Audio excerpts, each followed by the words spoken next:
Guys, so breakfast for day 2 is basically an egg salad. So this is 4 eggs, about 12 grams of mayonnaise, some salt, some pepper, some chili oil, and I just sprinkled a bit of ground coriander on top.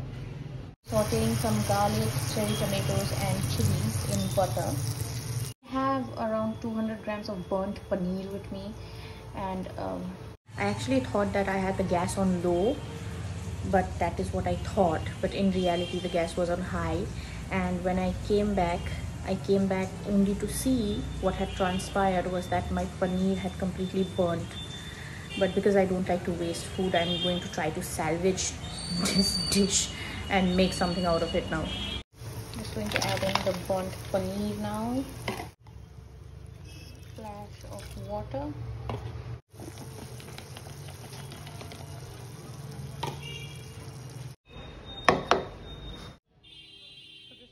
Guys, I just sprinkled some mixed Asian seasoning, you know, the ones excuse me.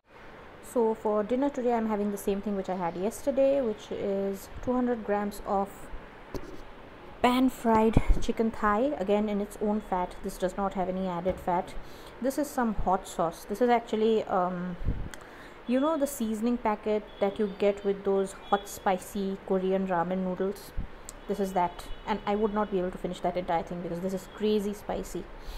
And I have my glass of fresh kale juice. Notice how the kale juice is actually much darker than the one yesterday. Yesterday I think I watered it down too much, and today I also added more kale, so this is pretty concentrated. It's bitter. I'm actually waiting for the kale in the fridge to get over so that I can go back to spinach because I've realized that spinach tastes better than this. I wanted to talk a little about hydration in keto, and it's very important to keep yourself hydrated in keto, because otherwise, like my tagline is there, you're going to feel like shit.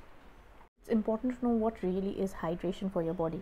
Now, most people, including me some years ago, used to think that hydration is just water, but really the fluids in your body are really basically an electrolytic solution, the 4 electrolytes being the main elements to operate, like for your cells to operate, which is potassium, magnesium, sodium and calcium. And when you're on keto, what happens is you pee a lot. When you pee a lot, you not only pee out water, but you also pee out your electrolytes. So you tend to feel weak, dehydrated, dizzy. It's important to keep your electrolytes up. So basically this is my electrolytic drink. So we have the greens, which is kale, and usually I do spinach, which is very high in potassium and magnesium. And then I add about half a teaspoon of salt. You can use pink Himalayan salt, but you just use table salt now.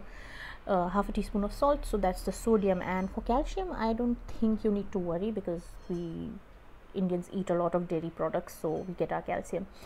But the most important thing is potassium and sodium, because you are peeing your electrolytes out at a very high rate when you're on keto, especially in the beginning. So it's important to replenish that, and that is why a lot of people feel so weak on keto, especially during induction, because you are peeing out all your electrolytes, and basically the cells in your body, they need all this electrolyte to function.